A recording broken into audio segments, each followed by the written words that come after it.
Pag eto naging mandurukot sa baklaran, matindi to. Magugulat ka na lang bigla, wala na yung kidney mo. Ang pangit mo siguro kabanding.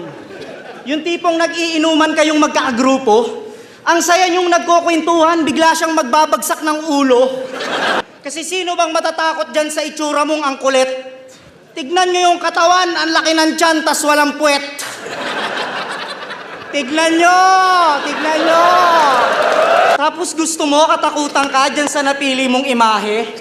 Eh kahit si Lord natatawa nung ginagawa ka eh. Sabi ng Diyos, oh. Tapos ko na si Paulo. Dagdagan ko lang ng tiyan. Sa tiyan pa ulit. Huwag na sa puwet.